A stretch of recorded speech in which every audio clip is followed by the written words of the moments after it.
Muy bien, Santiago Azulay, informarnos sobre esta convocatoria. Bueno, primero, antes que nada, agradecerle a la doctora Silvia Fontana la visita a nuestra provincia.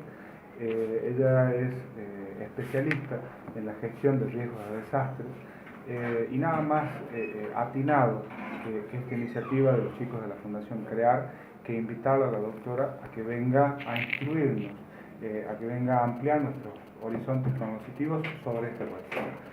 En la provincia, desde junio del año pasado hasta hoy, hemos sufrido tres problemas grandes que han influido enormemente en la biodiversidad y en el ambiente, y que el Estado se vio enfrentado frente a esta situación, necesitando comunicar, necesitando administrar los medios con los que daba respuesta a dos incendios grandísimos y al desastre del vendaval que sufrimos en enero de este año.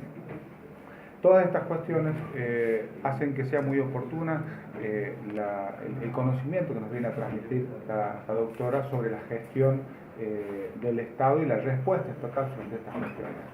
Hubo una situación en Hachal muy importante sobre un agua contaminada que también podría considerarse. ¿Estos aspectos también van a ser tenidos en cuenta, que donde la sociedad toda se ve involucrada? Sí, por supuesto que estamos en una situación muy diferente a la de Hachal. Nosotros no tenemos ningún proyecto minero en exploración y explotación, entonces no estamos ni potencialmente frente a una situación similar. Pero sí tenemos otros riesgos, como les decía, por ejemplo, el incendio. El incendio en la Sierra del Famattino, en la Sierra del Velasco, hace que los primeros que salgan disparados desde la sociedad hacia el foco del fuego sean los puesteros, que tienen sus casas, sus animales, su vida en esa sierra. Después de los puesteros salen disparados en segundo término los familiares, los amigos, a tratar de ayudar a apagar el fuego. Y nos encontramos con 20, 30, 50 personas en medio de la sierra que no saben lo que van a hacer, ni están preparadas, ni siquiera con los elementos de protección necesarios para luchar contra el fuego.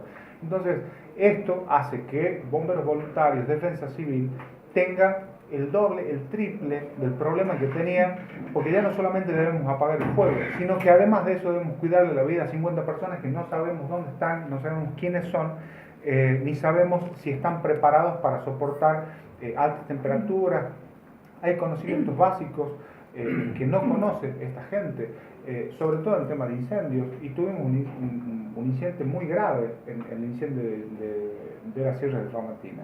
Las laderas de las montañas, con el efecto del sol, la humedad que se condensa en las pasturas y el fuego levantan temperaturas asombrosas. Esas temperaturas disparan corrientes de aire caliente que son realmente corrientes de vapor que se disparan tipo explosiones, no nos dan tiempo prácticamente a nada. Entonces, si la gente está parada en esas laderas sin saber que a lo que está expuesta, puede sufrir gravísimas quemaduras y perder la vida. Entonces, estas cosas son las que nosotros como Estado debemos estar preparados para poder comunicarlas, poder administrar los recursos del Estado, a ver cómo vamos a actuar, y nadie mejor que la doctora que nos hable de estos temas. Bueno, doctora Silvia Fontana, coméntenos cómo va a ser el desarrollo de estas estrategias. Bueno, la idea en esto que recién también comentaba, ¿no? Cuando hablamos de gestión del riesgo de desastre, hablamos de un proceso, ¿no? Es decir, donde lo que nunca vamos a eliminar el riesgo. Lo que vamos a tratar es de reducirlo y tomar acciones para mitigar en caso de que el evento se haga presente, ¿no? Es decir, es tratar de desnaturalizar esto de lo que hablamos de desastres naturales. Los desastres ni las catástrofes son naturales. Lo que es natural es el fenómeno que causa esta catástrofe o desastre, donde la acción del hombre es totalmente importante, ¿no? Y donde uno lo que tiene que tratar de hacer es reducir las vulnerabilidades que se generan alrededor de esta amenaza, porque cuando hablamos de riesgo hablamos de una situación construida donde hay una amenaza presente y se generan diversas vulnerabilidades, ¿no? Como tomemos el ejemplo de que el secretario planteaba, ¿no? De los incendios forestales, ¿no? En una zona donde está propensa a generar incendios forestales. Pero hay muchas vulnerabilidades que se presentan alrededor de esta amenaza, ¿no? Como la gente no capacitada, no tener en cuenta las condiciones climáticas, una serie de factores que van a hacer que en caso de producirse un fenómeno externo que potencie que esta amenaza se avive, ¿no? Lleva a que se genere el desastre. Entonces lo que los gobiernos tienen que hacer es trabajar con estas vulnerabilidades, ¿no? Reducir estas vulnerabilidades y aumentar las capacidades de la población y de los gobiernos para hacer frente a un evento ya desencadenado, ¿no? En esto de hablar de la idea de que vivimos en la sociedad del riesgo hoy, ¿no? Donde no la vamos a eliminar, sino que tenemos que trabajar es que la percepción que se tiene del riesgo sea lo más fiel a la realidad posible. Diego Rama, sobre la Fundación CREAR, ¿cómo participa para poder hacer posible la presencia del doctor? Bueno, el equipo CREAR, el centro de estudio, creyó en realidad sumamente importante y oportuno la visita de la colega, ex profesora y amiga, la doctora Silvia Fontana, especialista en gestión de riesgo. Es importante, y decía, para la Fundación porque nos lleva a nosotros como jóvenes profesionales poder entrelazar los vínculos que existen entre los gobiernos, en este caso con la presencia del doctor Azulay en la Secretaría de Ambiente, que es sumamente importante poder adaptarlo a una realidad o a un tecnicismo con los aportes de la doctora Silvia Fontana. Por eso nosotros creemos que es sumamente importante aportar de este lugar. La visita de la doctora es oportuna y bueno, poder seguir generando este tipo de actividades de la Fundación. Creo que nos va a abrir de cierta manera espacios para poder contribuir en la provincia. Doctora, una pregunta más. Teniendo en cuenta, por ejemplo, que la Rioja es una zona sísmica, tenemos que tener también en cuenta el cambio climático que avanza con otros fenómenos, ¿no? Totalmente, porque las vulnerabilidades no es una sola, las vulnerabilidades son múltiples.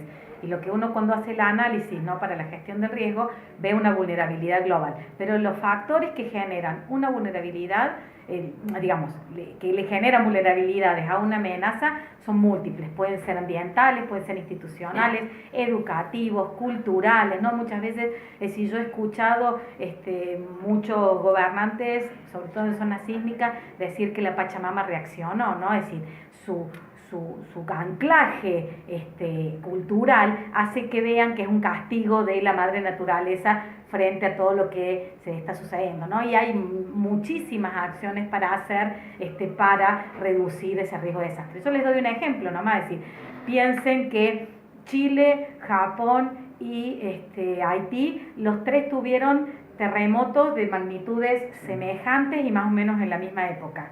Chile se cayó un poco, se levantó, le llevó un tiempo, Japón se levantó inmediatamente y Haití está todavía sin poder levantarse después de ya casi 6-7 años, ¿no? Entonces, la pobreza es una de las mayores vulnerabilidades que tiene la gestión del riesgo, ¿no? Doctor, en La Rioja, ¿está preparado con móviles, elementos, todo lo que se puede necesitar para cualquier riesgo de esto?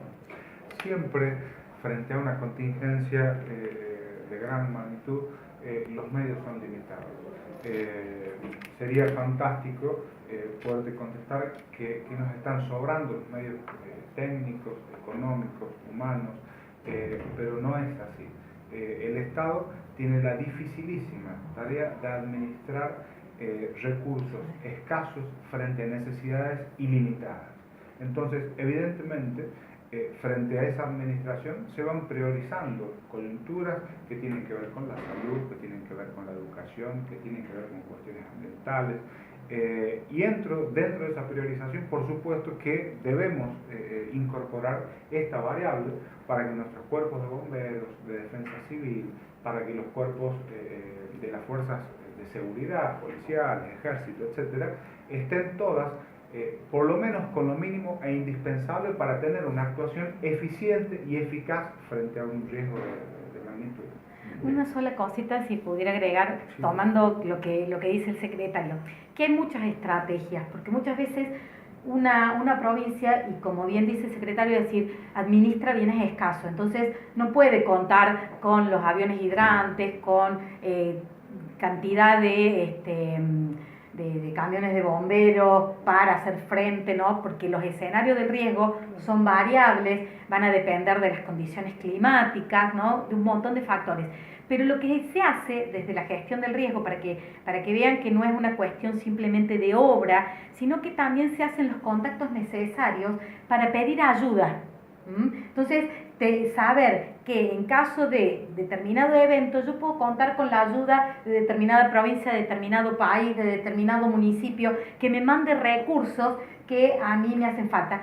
Que las cuestiones contractuales se verán entre gobiernos, ¿no? Si se alquilan, si se prestan, si se hacen intercambios hacia adelante, ¿no? Eso ya son cuestiones de gestión gubernamental. Pero no hace falta que los gobiernos tengan que estar abarrotados y tener que, digamos, tener toda la infraestructura necesaria, porque a lo mejor pasan 3 o 4 años y no hay ningún incendio forestal, y tener paralizado un avión hidrante durante 3 o 4 años se destruye, ¿no? Entonces, utilizar otro tipo de estrategias creativas para poder dar una respuesta eficiente. ¿Cuáles serían esas, por ejemplo, estrategias? Por eso, digamos, una en el caso que bien planteaba el secretario, ¿no? El tema de tener contactos con otros gobiernos, con empresas, ¿no? Que faciliten los aviones, porque tenerlo, digamos, es una cuestión muy limitada. Es decir, el tema de tener capacitada la población, tener hecho acuerdos con determinados clubes, organismos que en caso de necesitar refugios abran las puertas inmediatamente y no se tenga que estar en un proceso, digamos que largo, que puede llevar al pánico en la población, que no sepa dónde ir. Hay muchas estrategias y todas van a depender, no hay una estrategia para cada uno, todo va a depender del contexto, del escenario y de la amenaza que se hace presente. ¿Hay alguna capacitación en este caso, doctor, sobre los desastres en las escuelas, por ejemplo? Sí, por supuesto. Nosotros trabajamos sobre algunas coyunturas en particular, tratando de coadyuvar a la educación formal y no formal en una serie de aspectos ambientales. Pero antes que nada, frente a este evento que nos ha golpeado tanto en la ciudad capital, que ha sido realmente dantesco ver 3.000 y pico de árboles de gran porte sobre las calles, sobre las casas, sobre los autos de La Rioja, escuelas que prácticamente han sido destruidas, sin techo, escuelas que estaban para ser inauguradas, a estrenar, casas, gente que no sabía dónde iba a dormir. Bueno, frente a toda esta situación nos ha golpeado tanto, y los chicos de la Fundación han tenido la sensibilidad y los reflejos necesarios para en el acto buscar a una de las mejores especialistas, a un referente del país, en Sudamérica, sobre estas cuestiones, para que venga a abrir nuestras fronteras cognitivas y nos diga, chicos, si les pasa realmente esto, debemos tener protocolos, buenas prácticas. Todo el mundo debe saber cómo acoplarse a ayudar frente a esto sin interferir ni entorpecer la labor del otro. Los medios, ¿qué deben comunicar? ¿Quién debe administrar esa información? Bueno, todo este tipo de cosas es lo que la doctora nos va a empezar a instruir esta tarde a las 6:30 en el Paseo Cultural. Así que, por mi intermedio de ustedes, invitamos al público en general y a todas las instituciones intermedias que seguramente van a tener un rol, si Dios, espero, no quiera, cuando pase alguna cuestión de esta.